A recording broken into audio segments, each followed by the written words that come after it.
The rain poured endlessly, drumming against the broken glass windows of the nearly empty bus. Sarah clutched her 7-year-old son, Ethan, tightly against her chest. His small body trembled as he tried to sleep, his breath shallow from the asthma that never seemed to leave him alone. She whispered softly, "Just a little more, baby. Mommy's here." Though deep inside she wondered how much longer she could go on pretending to be strong. Her eyes burned with exhaustion. It had been 2 days since she'd eaten a proper meal. She had given her last piece of bread to Ethan. Her husband's absence still echoed in every corner of her life. He had promised forever, promised to love her through thick and thin, but when bills piled up and Ethan fell sick, he left. No explanation, no goodbye. Just gone, like smoke vanishing into the night. Rent overdue. Lights cut off. Hospital bills stacked high. She felt like she was drowning, and no matter how hard she kicked, the waves dragged her under again. Tears streamed silently down her face.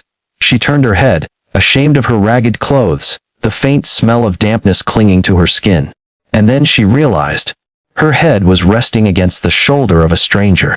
The man's suit was perfectly tailored, his presence commanding yet strangely calm. She recognized him from somewhere, news articles, magazines maybe. Daniel Hayes. The name floated in her memory, one of the city's most powerful and wealthiest men. Panic jolted through her, and she tried to pull away, embarrassed by her tears and her weakness. But before she could, his voice came low and steady, almost drowned out by the rain. "Rest. You look like you've carried the whole world alone." Sarah froze. For the first time in years, she let her weight lean against someone else's strength, and in that fleeting moment, she dared to believe that maybe, just maybe, she didn't have to carry it all by herself.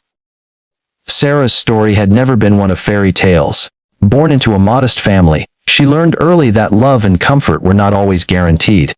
Yet when she met Michael, tall, charming, full of promises, she believed her world had finally changed. They married young, their love passionate and reckless, and when Ethan was born, Sarah felt she had everything she had ever prayed for.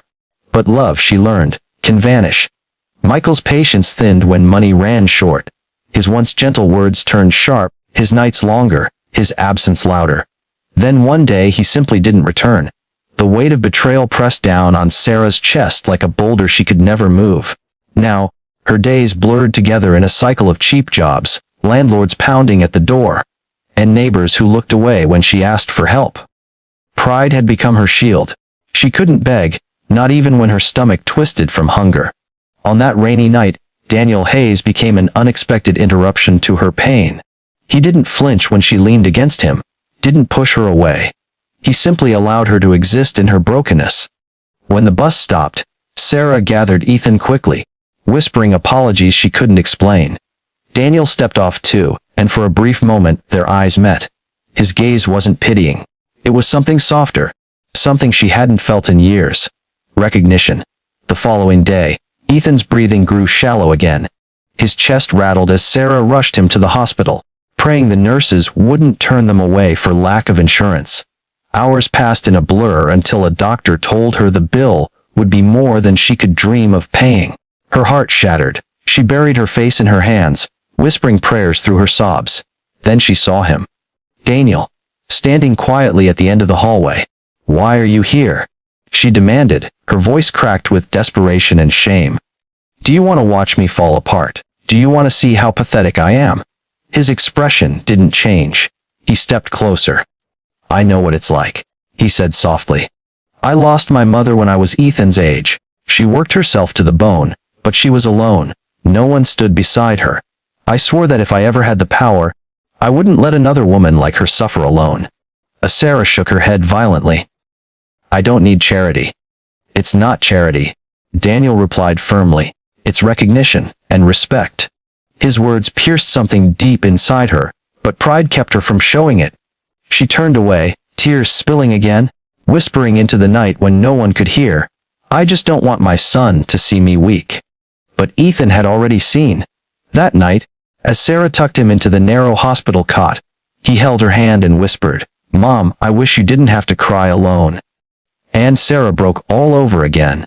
The following weeks unfolded with small, unexpected acts of kindness. Hospital bills that Sarah had no way of paying disappeared, marked covered. Bags of groceries appeared at her doorstep.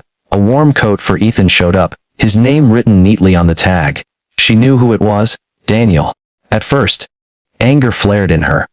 She didn't want to feel like a charity case, didn't want to owe anyone anything. But Ethan's face lit up every time he saw one of those blessings. "Mom, someone cares," he'd say with a grin that melted her walls. Eventually, she agreed to meet Daniel at a quiet cafe. Their conversation was awkward, Sarah defensive, Daniel patient. "You don't understand," Sarah told him. "Every time someone offers help, it comes with chains. I can't afford to owe anyone." Daniel leaned forward. "Strength isn't about doing it all alone. It's knowing when to let someone stand with you." Her heart wrestled with his words. She thought of the nights she went hungry so Ethan could eat. The days she stood in long lines for part-time jobs that never called her back. Could she allow herself to believe that someone might help without expecting something in return? When another job rejection came, Sarah felt the old despair creeping in. But this time, she remembered Daniel's voice, steady as the rain that night. Instead of collapsing, she tried something new, signing up for an online course. She worked late nights on her phone while Ethan slept, slowly building skills she never thought she'd have. Her son became her quiet source of hope. One evening, as she struggled through an assignment, Ethan hugged her from behind and whispered, "Mom, you're my hero." But even heroes need friends. Tears blurred her vision, but for the first time, they weren't tears of despair. They weren't tears of release. Months passed. Sarah began to change. She wasn't magically wealthy, but she was building something real. Confidence, resilience, hope. Her laughter returned, surprising even herself. And through it all, Daniel was there, not to save her, but to remind her she was never as alone as she believed. One evening, Sarah sat in a small cafe, typing away at her laptop on her first steady freelance job. Ethan sat across from her, scribbling math problems into his notebook. The golden light of the setting sun touched her hair, and for the first time in years she felt peace. Daniel walked in quietly, greeting them with a warm smile.